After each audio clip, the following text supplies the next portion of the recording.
Tower Defense Simulator is a game that takes a lot of time and skill to play harder modes. You really have to be patient to get better towers and get better at knowledge in the game. You learn from your mistakes and you have to decide what tower you should get and if you should play with other people or not. Welcome to my first ever Tower Defense Simulator guide. I'm mainly doing this because there isn't much of this type of content out there, since nutshell videos and meme videos are the one that YouTube pushes in the algorithm. But let's actually start with this massive video that I'm doing, and I'm looking forward to this, and I'm looking forward to all the people learning from this.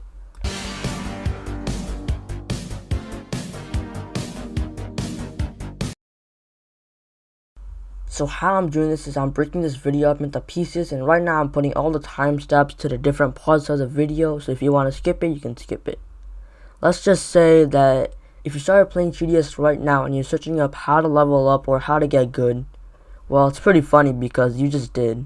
And if you're a pro at TDS, being level 100 plus, that's what I consider being pro, then this video won't really help much. This is mainly for beginners.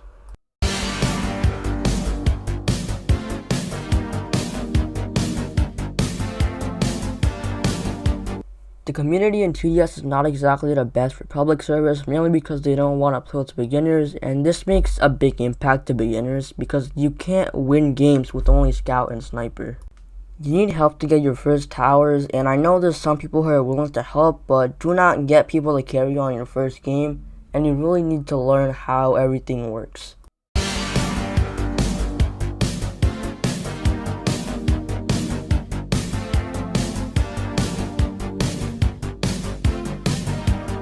Before you go into a game, you need to know that there's 3 main game modes: normal mode, the hardest mode; molten mode, the easiest mode; fallen mode, the medium mode. The best mode is currently molten mode, and its wave structure is built so it's really easy, and it has 40 waves with easy enemies. When you're starting out, ignore normal mode and fallen mode, because normal mode is hard due to its wave structure, and fallen mode is not beatable unless you get carried. And when I say molten mode is best for beginners, it doesn't mean that you can beat molten mode with only scouts and snipers. You can get to a certain point in the game with only scouts and snipers, and you can probably see that in the footage that I'm showing you guys in the background.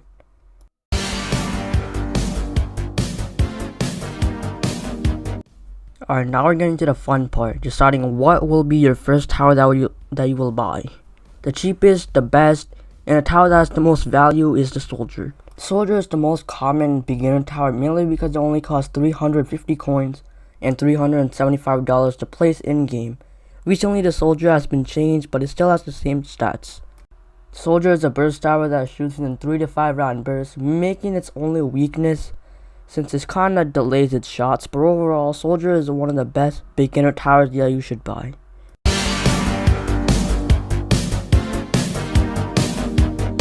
Now it's finally time to play our first game, so I gave you some knowledge of the game, so this is where you're going to look out for enemies and when they come out, and when each enemy comes out, so we're ready for stuff like hidden bosses and hidden enemies.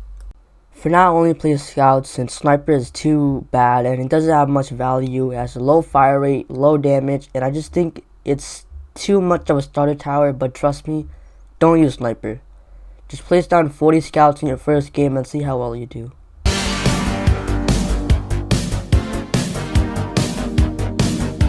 Learn that we get a good amount of coins, and you know when certain enemies come. The slows come on wave 7, normal boss comes on wave 10, hiddens come on wave 13, mysteries come on wave 16, moltens come on wave 20, slow boss comes on wave 22, hidden boss comes on wave 24, the speedy boss comes on wave 30, the mystery bosses come on wave 32, and the boss comes on wave 40. And by the way, I missed some enemies on purpose in case you're wondering. So we have to get our hidden detection by wave 13 and get our scouts down by wave 10 for the normal boss, so we can manage to kill all the enemies so we don't end up taking a lot of damage.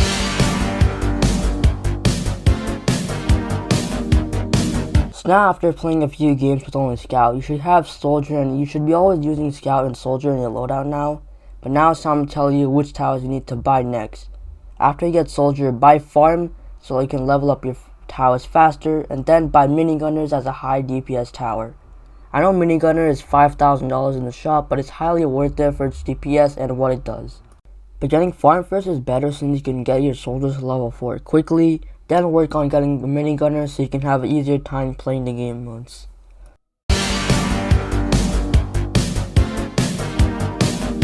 Grinding the 7,500 coins is going to be a pain, but you need to know that this is how the game works, and if you're going to need help to get better towers, I would highly suggest getting help. I suggest using Discord if you're the age to get people to help. The GDS Discord server, there's 300,000 members, and there is a party queue channel, and that's where you can ask for help. If you also have people who play GDS as your friends, you can always ask them to help you, and of course, nothing wrong with asking people to help you. If you don't know, it takes 15 Molten wins to get minigunner and farm. It might seem like a lot, but if you're having fun with the game, you really won't complain. Alright, so after you play and get your minigunner and farm, you should be using minigunner and soldier as your damage towers, and those should be your 3 towers that you should use. And also use farm, minigunner, and soldier, that should be your loadout. So if you're gonna solo Molten with only those towers, well, it is possible. Just use soldier for early game, minigunner for late game and mid game, and of course get your farms to max level as you play the game. And sorry for these cuts in between. I'm sick right now. I'm recording this, but hopefully the whole video won't sound like this. So yeah, and you really want to get your farms max from waves 23 to 28. That's gonna be your key waves, and if you don't have your max farms by then, it's really not that worth it. Just put all of your money into your towers, and you should be good for then.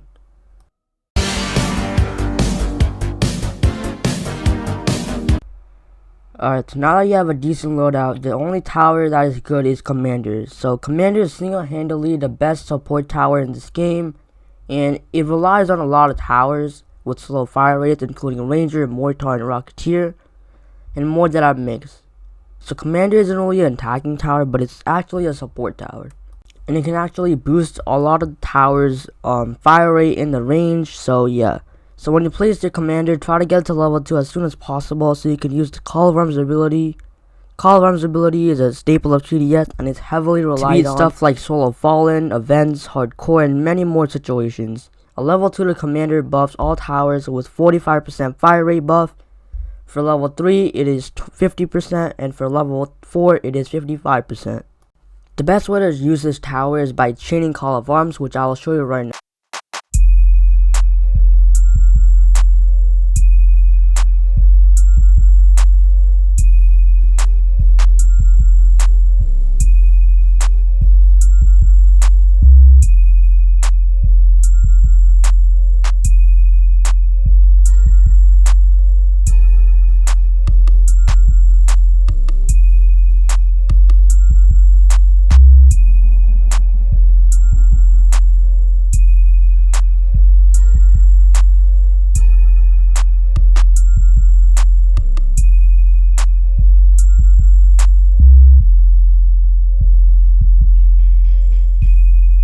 I made an easy solo fallen strategy with minigunner, soldier, commander, and farm. You can find it in the description of the video, and I did make it easier to understand.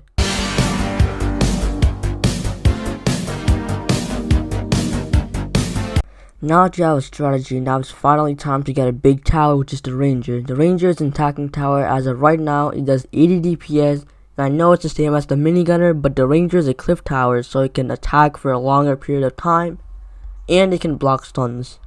So Ranger does have a placement limit, and I didn't tell you what it means. So Ranger, you can only put 10 Rangers. That's what it means.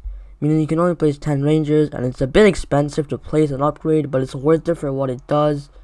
And by using Commander Call of Arms, you can make this tower very OP.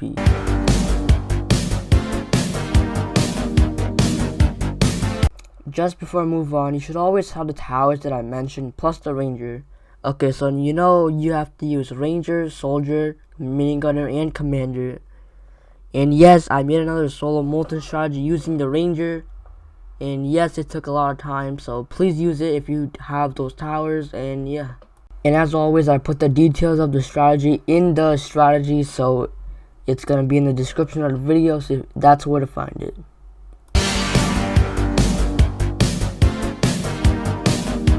After playing by yourself or with others, save up 4,000 coins to get DJ. It's the support tower that increases tower's range and makes towers cheaper. This with the Ranger and Commander just makes Ranger an OP tower to use. And by using this tower, most of your towers can attack the whole map, like stuff like the Ranger, turret, maybe even the minigunner.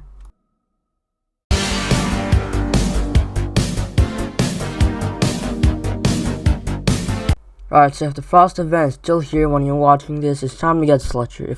If it isn't here, just skip to the next part and move on. So before the Sledger goes away, it's important to know it's an exclusive tower, so you need to get it before it goes away. So getting Sledger will be really easy if you can put together a team to carry you. If you didn't know, farms don't work on events, so please don't use it. It's just gonna ruin your chances of winning.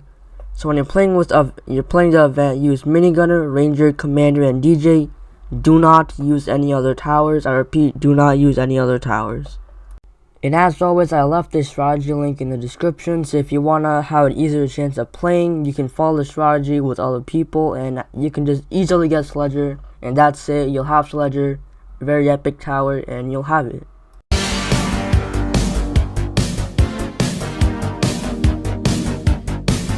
Now just grind the game with friends or by yourself to get more towers, and you can have a proper loadout. But I suggest just getting Shotgunner, and that's actually it. With buying Shotgunner, you're able to speedrun Molten in 13 to 15 minutes. And I did make a Molten strategy a few months ago, so I'll leave that in the description.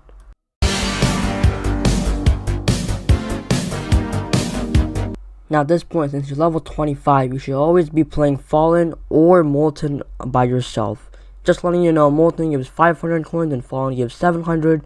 But keep in mind that I would rather play Fallen and Mega Server so you can get easy 700 coins. Well, after you hit level 50, it means a good thing and a bad thing. So let's start with the good. So you've unlocked turret. So if you haven't beat the Frost event, this is the perfect time. Just add turret to your loadout and it should be really easy. And you can only place 5, so that's another downside. But turret is a really good tower. You're also halfway there for getting the pursuit tower, so not that bad. Not a bad news. So it's gonna be really scary, but you need 2,500 gems for accelerator. And gems is a different currency than coins, so you get a lot less gems than coins, and that's only a way to get gems. You have to play the game or buy those Robux. If you plan to buy the accelerator, it's 2,000 Robux, so it's your choice if you want to do it or not. But if you're grinding for it, well, you can't win a hardcore anymore because the whole hardcore system isn't balanced, and I might make a video on that. But anyways, the gem grinding strat for beginners is 2 towers, and yeah. It's only 2 towers, and all you need is Ace Pilot and the military base. You can look up the strat, but I won't cover it here since this isn't a hardcore video. Yeah, okay, I'll stop joking around. But at this point, you're not a noob, and you're starting to become a pro gamer. When you have Excel, that's when you're a pro gamer. After you spent 8 years grinding for Excel, you finally have it. But how to use it in your Molten loadout? Well, it's going to be your main damage tower, so it's that late game tower.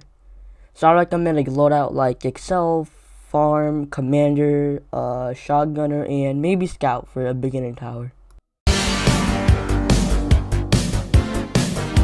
After you're level 80, or if you have Excel, it's common for players to reach level 75 to 80 when you get Excel. So if you're not level 80 yet, still watch because it still applies to you. So now you're only 20 levels away from the goal, and it's gonna get harder to level up, but the best mode for that is hardcore or fallen, whichever one you decide.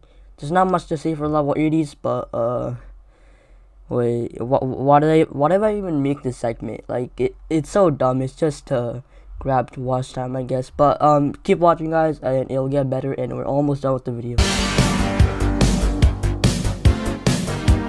So now this might get repetitive, but keep doing what you're doing. Keep playing Fallen, Molten, keep playing stuff that gives you coins and XP to level up for level 100, and just keep having fun. You don't need to grind that much 24/7, but you know, you always want to do that, but always have fun.